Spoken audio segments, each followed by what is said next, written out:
நிகழ்ச்சியில் பெருந்திரளாக கலந்து கொண்டு இவ்வளவு நேரம் அமைதியாக வன்னியகுல சத்திரிய தலைவர்களது பேருரைகளை கேட்டு அதை ஆழமாக கவனித்துக் கொண்டிருக்கிற உங்கள் அனைவருக்கும் எனது அன்பான வணக்கங்களை முதலில் நான் தெரிவித்துக் கொள்ள கடமைப்பட்டிருக்கிறேன்.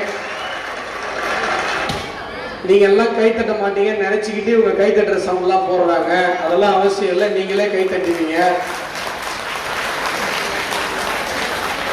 இந்த ஆர்டிபிஷியல் அப்படிங்கிறது நம்ம சமூகத்திற்கு தேவையில்லை. நாம் எல்லோரும் வன்னியகுல சத்திரியர்கள் அத்தனை பேரும் உண்மையானவர்கள், நேர்மையானவர்கள், எதற்கும் களத்தில் நிற்பவர்கள் என்பதனால இந்த நிகழ்ச்சி உண்மையிலேயே எனக்கு மனம் மிகுந்த மகிழ்ச்சியை அளிக்கிறது. ஏனென்று சொன்னால் சென்னை போன்ற ஒரு பெரு நகரத்தில், ஏன்னா இது ஒரு கிராமத்தில், நம்முடைய வட மாவட்டங்களில் ஒரு கிராம பகுதியில் இப்படிப்பட்ட ஒரு கூட்டத்தை நிறுவி இவ்வளவு நேரம் ஒரு கூட்டத்தை வன்னியகுல சத்திரியர்களின் நலனுக்காக நடத்த முடியும் என்று சொன்னால் ஒரு எளிமையான ஒரு விஷயம்.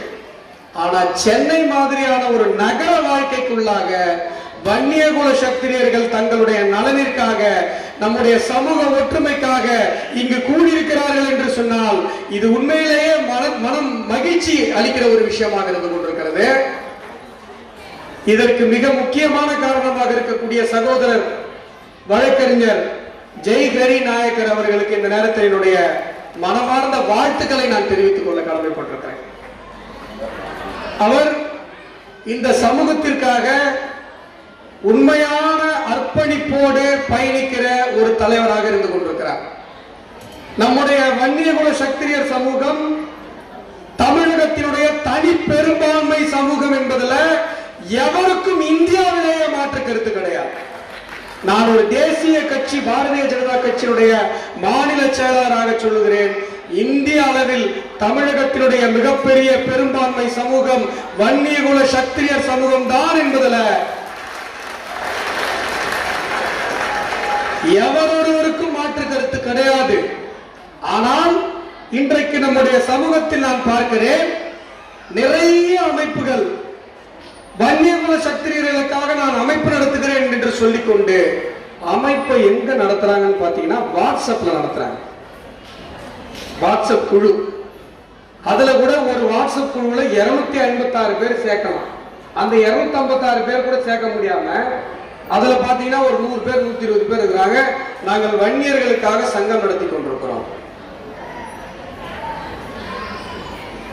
கோடிக்கணக்கில் இருக்கிற ஒரு சமூகம், தமிழகத்தினுடைய தனி பெரும்பான்மை பெற்ற ஒரு சமூகம், 110 சட்டமன்ற தொகுதிகளில் யார் எம்எல்ஏவாக வேண்டும் என்பதை முடிவு செய்கிற ஒரு சமூகம் நம்முடைய வன்னியகுல சத்திரியர் சமூகம். இதற்கு நாம் ஒரு சங்கம் அமைக்கிறோம் என்று சொன்னால் அந்த சங்கம் உண்மையான சமூக அர்ப்பணிப்போடு செயல்படுகிற ஒரு சங்கமாக இருக்க வேண்டுமே தவிர சமூக வலைதளங்களில் மட்டும் செயல்படுகிற சங்கமாக இருக்கக்கூடாது. என்ன இப்படி பேசுறேன்னு சிலர் வருத்தப்படலாம். இதற்காக சொல்லுகிறேன் என்று சொன்னால் இந்த சமூகம் தனிப்பெரும் சமூகம் என்பதை நாம் ஒவ்வொருவரும் உணர்ந்தோம் என்று சொன்னால், நாம் இந்த சமூகத்திற்காக ஒரு அடி முன்னால் எடுத்து வைத்தோம் என்று சொன்னால் இந்த சமூகம் நமக்காக 10 அடி முன்னால் எடுத்து வைக்கும் என்பதை நாம் உணர்ந்தாக வேண்டும். அந்த வகையில இந்த தமிழ்நாடு வன்னியர் சங்கங்களின் கூட்டமைப்பினுடைய செயல்பாடுகள் ஒவ்வொன்றும் மெச்சத்தகுந்தது. இந்த சங்கத்தினுடைய பொறுப்பாளர்கள் தலைவராக இருக்கக்கூடிய திருமாவளவன் கச்சிராயர் அவர்களுக்கும் மாநில பொருளாளர் கருத்து காமராஜ் அவர்களுக்கும் இந்த நேரத்தில் என்னுடைய வணக்கங்களையும் வாழ்த்துக்களையும் தெரிவித்துக் கொள்ள கடமைப்பட்டிருக்கிறேன். எனக்கு முன்னால் பேசிய மரியாதைக்குரிய அண்ணன் CR பாஸ்கரன் அவர்கள் பேசும்போது ஒரு விஷயம் சொன்னார். எனக்கு அது ரொம்ப மனதை கவர்ந்த ஒரு விஷயமாக இருந்தது. இந்த சமூகம் மனு ஸ்ருதி, மனு சாஸ்திரம், இந்து தர்ம சாஸ்திரங்களில் பிராமணர்கள், சத்திரியர்கள், வைசியர்கள், சூத்திரர்கள் என்று வரிசைப்படுத்தப்பட்டிருக்கிறது என்று சொன்னால், சோழவர்கள் அவரிடம் சொன்னதாக சொன்னார், பிராமணர்கள் சத்திரிய மன்னர்களுக்கு ஆலோசனை கூறுகிற இடத்தில் தான் இருந்தோமே தவிர முதல் இடத்தில் இருந்தவர்கள் சத்திரியர்கள் என்று சொன்னார். சோழர்கள் மட்டுமல்ல, இந்த கருத்தை கவி பேரரசு கம்பர் அவர்கள் சொல்லியிருக்கிறார். கம்பர் சொல்லியிருக்கிறார். எங்க சொல்லியிருக்கிறார்? சிலை எழுபது நூலில் சொல்லியிருக்கிறார். சிலை எழுபது நூல் நம்ம எல்லாருக்கும் தெரியும். கம்பர் கம்பராமாயணம் இயற்றினார். அதுவும் சத்திரியனான ராமனுடைய புகழை பாடுகிற 10,000 பாடல்கள் தான். சத்திரியன் ராமனுடைய புகழை பாடிய அதே கம்பர் வன்னியகுல சத்திரியர்களுடைய தனி பெருமையை பாடுவதற்காக சிலை எழுபது என்ற நூலை எழுதியிருக்கிறார். அந்த சிலை எழுபது என்கிற நூலில் சொல்லுகிறார், 4 குலங்களையும் சொல்லுகிறார். கடைசியில் இறை குலத்தில் மறை குலத்தில் பிறப்பதை விட மறை குலம் என்று அவர் சொல்லுவது பிராமணர் சமூகம். அடுத்து சொல்லுகிறார், வன்னிய குல சத்திரியர்கள் என்கிற இறை குலத்தில் பிறப்பதுதான் உயர்ந்தது என்று கம்பர் சொல்லுகிறார். வேணாப்பா, அந்த சவுண்ட் போடாதீங்கப்பா, எங்காலும் உண்மையில கேட்கத்தான் போதுமா, எனக்கு தயவு செஞ்சு வேணாம் கொடுங்க. நீங்க 3 வாரங்களுக்கு முன்பாக என்னுடைய வீட்டிற்கு காஞ்சி மடத்தினுடைய சங்கராச்சாரியார் விஜயேந்திர சரஸ்வதி அவர்கள் உளுந்தூர்பேட்டையில் என்னுடைய வீட்டிற்கு வந்து எழுந்தருளி அருள்பாலித்தார். பலரும் என்னிடம் கேட்டார்கள், அவர் கோயிலுக்கு வருவாரு, ஆனால் ஒருவருடைய வீட்டிற்கு அவர் வருவது என்பது மிகப்பெரிய ஒரு அபூர்வமான நிகழ்வு என்று என்கிட்ட கேட்டாங்க. என்கிட்ட சில பேர் கேட்டாங்க, எப்படிங்க நீங்க ஒரு வன்னியர் நான்வெஜ் எல்லாம் சாப்பிடுவீங்க, உங்க வீட்டுக்கு எப்படிங்க வந்தாங்க? நான் சொன்னேன், என்னுடைய குலம் இறை குலம், நாங்கள் வன்னிய குல சத்திரியர்கள். அது உங்களுக்கு சரியா புரியல, காஞ்சி சங்கராச்சாரியாருக்கு தெரிந்திருக்கிறது, அதனால என்னுடைய இல்லத்திற்கு வந்தார் என்று நான் சொன்னேன். நம்முடைய குல பெருமையை, நம்முடைய வன்னிய குல சத்திரியர்களது கௌரவத்தை நாம் உணர்ந்தால் மட்டுமே போதுமானது. நாம் உணர்ந்தால் மட்டுமே போதுமானது.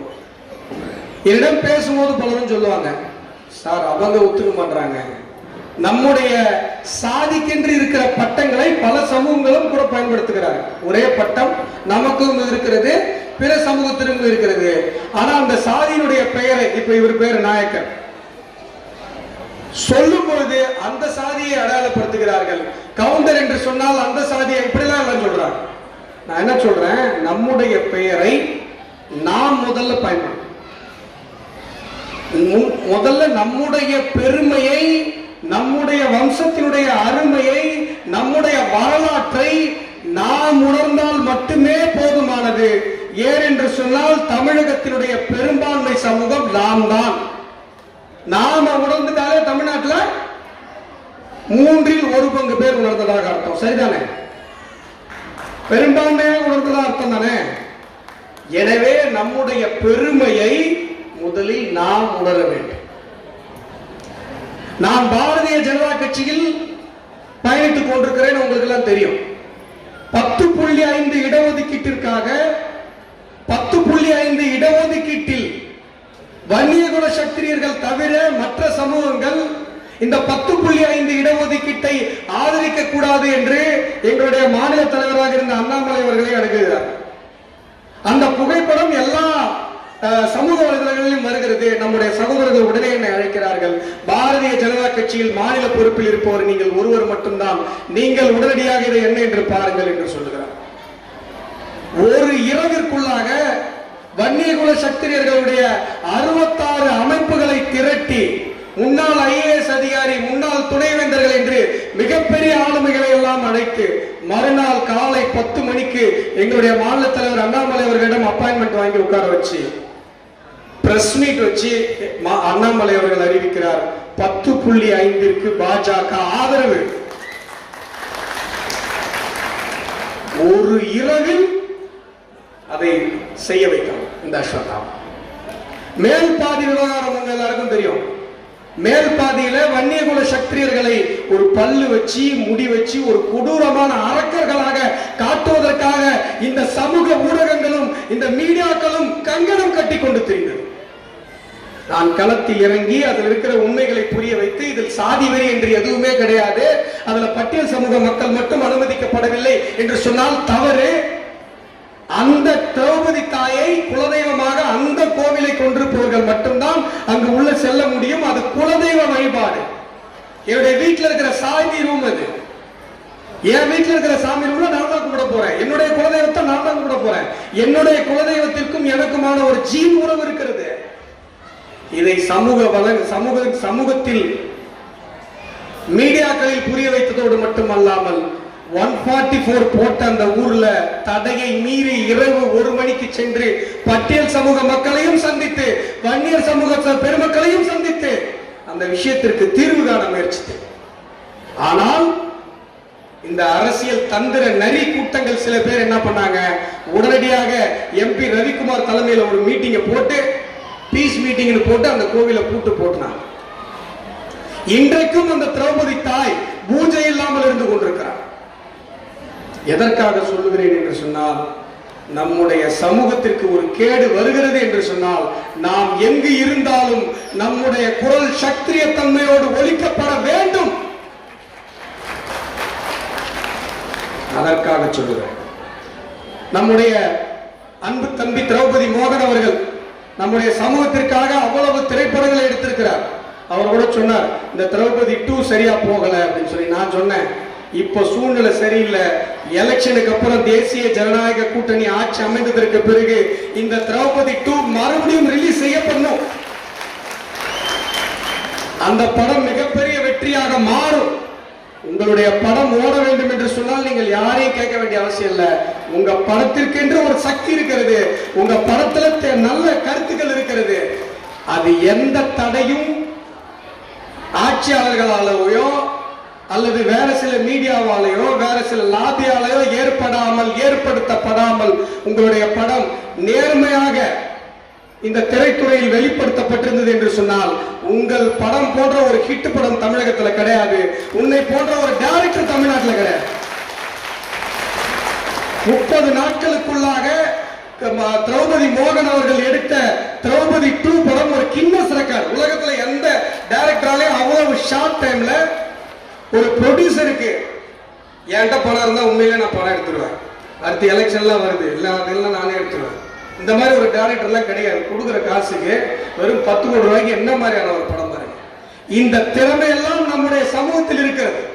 ஆனால் மோகன் அவர்களிடம் நான் ஒரு கோரிக்கை விடுத்துக் கொள்கிறேன். நீங்க நிறைய படம் பண்ணிட்டீங்க, உங்களுடைய அசிஸ்டன்ட் டைரக்டர்ஸ் யாரும் வந்து இன்னும் படம் எடுக்கல. நம்முடைய சமூகத்தில் ஒரு 4 பேர் அசிஸ்டன்ட் டைரக்டரா சேர்த்து ட்ரைனிங் பண்ணி ஒரு 4 டைரக்டர் உங்களை போல உருவாக்குனீங்கன்னா கலைத்துறையில் நம்முடைய சமூகம் மிகப்பெரிய தடம் பதிப்பதற்கான ஒரு நல்வாய்ப்பாக இருக்கும் என்கிற கோரிக்கையும் நான் வைத்துக் கொள்ள கடமைப்பட்டிருக்கேன்.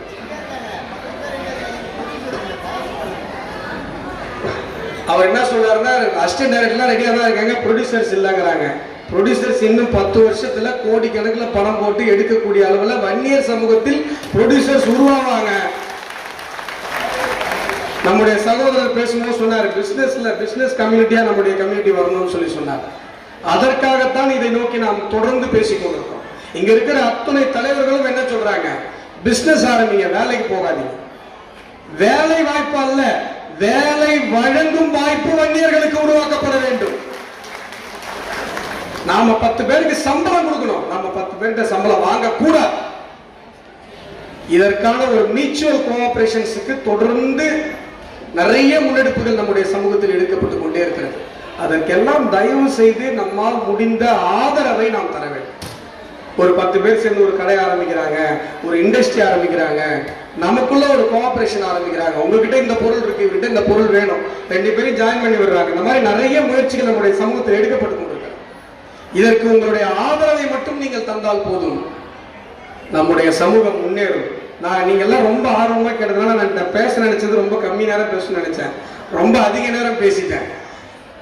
ஏனென்று சொன்னால், நீங்கள் கொடுத்த அந்த ஆதரவு, நீங்க கொடுத்த அந்த ரிசப்ஷன். இன்னும் ஒரு விஷயத்தை மட்டும் நான் சொல்லிக் கொண்டு என்னுடைய வார்த்தைகளை நிறைவு செய்கிறேன்.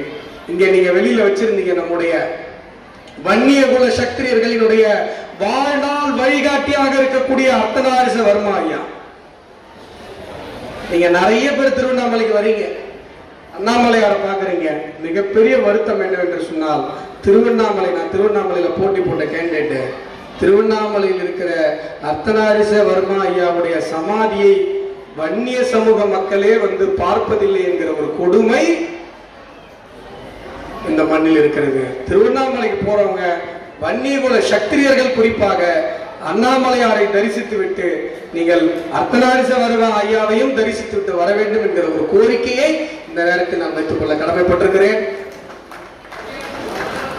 அர்த்தநாரிச வர்மா ஐயாவுக்கு மத்திய அரசாங்கத்தில் தொடர்ந்து பேசி அழுத்தம் கொடுத்து தபால் தலையை வாங்கி கொடுத்தவன் என்கிற உரிமையில் நான் இதை கேட்டுக்கொள்கிறேன். தபால் தலையை வாங்கிவிட்டேன், அந்த தபால் தலையை வெளியிடாமல் வைத்துக் கொண்டிருக்கிறேன். ஏனென்று சொன்னால், உத்தரப்பிரதேசத்தினுடைய முதலமைச்சர் யோகி ஆதித்யநாத் அவர்கள் கரங்களால் அந்த தபால் தலை வெளியிட்டால் தான் பொருத்தமாக இருக்கும் என்பதனால அவருடைய தேதிக்காக தொடர்ந்து காத்துக் கொண்டிருக்கிறேன். உங்கள் அத்தனை பேருடைய ஆதரவிற்கும் நன்றி. நம்முடைய சமூகத்திற்கு சமூக பெருமிதத்தையும் சமூக விழிப்புணர்வையும் நம்முடைய வியாபார ரீதியான ஊக்குவித்தலையும் நீங்கள் தர வேண்டும் என்கிற உறுதியோடு இந்த அரங்கை விட்டு நீங்கள் வெளியேறினீர்கள் என்று சொன்னால் இந்த கூட்டத்திற்கு ஒரு அர்த்தம் கிடைக்கும் என்று நான் நம்புகிறேன். வார்த்தைகளை நிறைவு செய்கிறேன்.